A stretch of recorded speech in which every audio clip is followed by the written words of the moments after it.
আসসালামু আলাইকুম। আমি রিফাত রশিদ, সমন্বয়ক বৈষম্য বিরোধী ছাত্র আন্দোলন।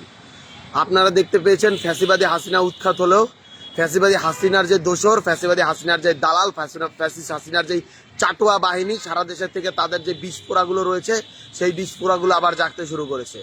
আজ আপনারা দেখতে পেয়েছেন যেই বাংলাদেশের গণ অভ্যুত্থানের মাধ্যমে সকল স্ট্রাকচার ভেঙে দেওয়া হয়েছে, সেইখানের ভিতরের থেকে বিচারপতিকে বারবার করে বলা হয়েছিল পদত্যাগ করতে, তারা পদত্যাগ করে না। আজকে কোর্টের মিটিংটাকে এত সাহস কি করে হয় এক দেশে গণ অভ্যুত্থান হয়ে যাওয়ার পরে যখন একটি অন্তর্বর্তীকালীন সরকার গঠিত হয়েছে সেই সরকারের সাথে পরামর্শ না করে, সেই সরকারের সাথে কথা না বলে তারা কিভাবে একটি কোর্ট ডাকতে পারে, এর ব্যাখ্যা নাই। এগুলো আসলে ফ্যাসিবাদের সেই দালাল, যেই বিস্ফোরা, যেই জানোয়ার, যেই অশুভ শক্তিগুলা রয়েছে সেগুলো আবার চাঙ্গা দিয়ে উঠতেছে। এইগুলার আর ছাড় দেওয়া হবে না।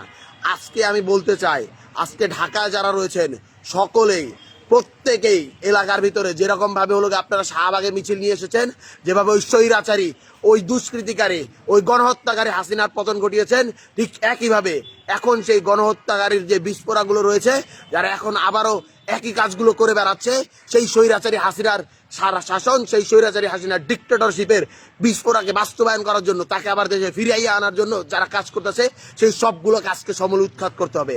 আমি গোটা ঢাকাবাসীকে বলতে চাই, ঢাকাবাসী আবারও রাস্তায় নেমে আসুন।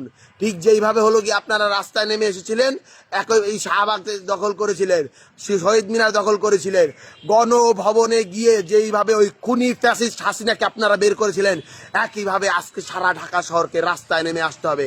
একইভাবে আজকে পুরো ঢাকা শহরকে হাইকোর্টে নেমে আসতে হবে। হাইকোর্টে নেমে এসে এই বিচার ব্যবস্থাকে আমরা সমূলে উৎখাত করব। কিচ্ছু করা যাবে না। ঢাকার বাইরে যারা আছেন প্রত্যেকের জেলার যে জজ কোর্ট আছে, জেলা কোর্ট আছে, সেগুলো ঘেরাও করুন, সেইগুলো ঘেরাও করুন। আজকে দেশের সমস্ত বিচার ব্যবস্থা ভেঙে দেয়া হবে। নতুন যে সরকার এসেছে, নতুন উপদেষ্টা সরকার, তারা এই বিচার ব্যবস্থা গড়ে তুলবে। এইখানে ফ্যাসিস্ট হাসিনার গড়া যে বিচার ব্যবস্থা, সেই বিচার ব্যবস্থার প্রত্যেকটা বিস্ফোরণকে আজকে সমূলে উৎখাত করা হবে। শুধু তাই নয়, বাংলাদেশের প্রত্যেকটি ক্যাম্পাসে দুর্গ গড়ে তুলুন। এই যে সিন্ডিকেট, অবৈধ সিন্ডিকেট দিয়ে শিক্ষক সমিতির নামে ফ্যাসিস্ট হাসিনার দালাল চাটুয়া শিক্ষক গোষ্ঠীরা যারা রয়েছেন, যারা এখনো ক্যাম্পাসের ভিতরে নৈরাজ্য করে বেড়াচ্ছেন, এখনো এই গণ অভ্যুত্থানের সেই সরকার, গণ অভ্যুত্থানের যেই নেতা, ছাত্র জনতার কাছে তারা গিয়ে ক্ষমতা হস্তান্তর করে চাচ্ছে না।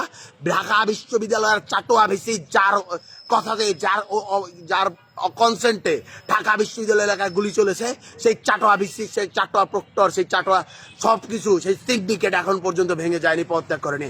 আজকে সেইগুলোকে সমূলে উৎখাত করা হবে। যেই ছাত্র জনতা গণ অভ্যুত্থানের মাধ্যমে হাসিনা ফেলতে পেরেছে, তারা আজকে সবকিছু করতে পারবে। তারা এগুলাকে আজকে সমূলে উৎখাত করবে। এদের 8 ঘন্টা সময় লাগবে না। আপনারা গোটা ঢাকা, সারা দেশ রাস্তায় নেমে আসুন। আজকে ফ্যাসিবাদী হাসিনার যতগুলো আছে, যতগুলো বিস্ফোরণ আছে, সবগুলোকে সমূলে উৎখাত করতে হবে। আপনারা এই লাইভটি শেয়ার করে দিন, আপনারা এই ভিডিওটি সারা বাংলাদেশে শেয়ার করে দিন, যত দ্রুত সম্ভব বাংলাদেশের সবখানে শেয়ার করে দিন। আজকে আমাদের কিন্তু চূড়ান্ত বিজয় অর্জিত হয়নি। আমরা বলেছি, ফ্যাসিস্ট হাসিনার পালিয়ে যাওয়া কিন্তু চূড়ান্ত বিজয় নয়। এই ফ্যাসিস্ট হাসিনার যত বিস্ফোরা বাংলাদেশে রয়েছে, বাংলাদেশে গজিয়েছে, সবগুলোকে আজকে উৎখাত করে তারপরে আমরা আবার আমাদের যে রাষ্ট্র গঠন, সেখানে মনোযোগ দেব। রাষ্ট্র গঠনের আগে আমরা যে স্বাধীনতা রক্ষা করেছি, সেই স্বাধীনতাকে যারা প্রশ্নবিদ্ধ করছে, সেই স্বাধীনতাকে যারা কেড়ে নিতে যাচ্ছে, একটাকেও ছাড় দেওয়া হবে না। আজকে সবগুলোকে উৎখাত করা হবে। আপনারা সকলে রাস্তায় নেমে আসুন, প্রতিরোধ গড়ে তুলুন। ঢাকাবাসীদেরকে বলবো, আপনারা সকলেই এলাকাতে যেভাবে ক্যাম্পাস থেকে মিছিল নিয়ে হাইকোর্ট বরাবর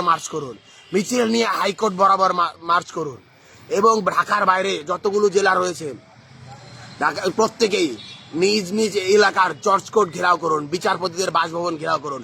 একটা কেউ আর ছাড় দেয়া হবে না।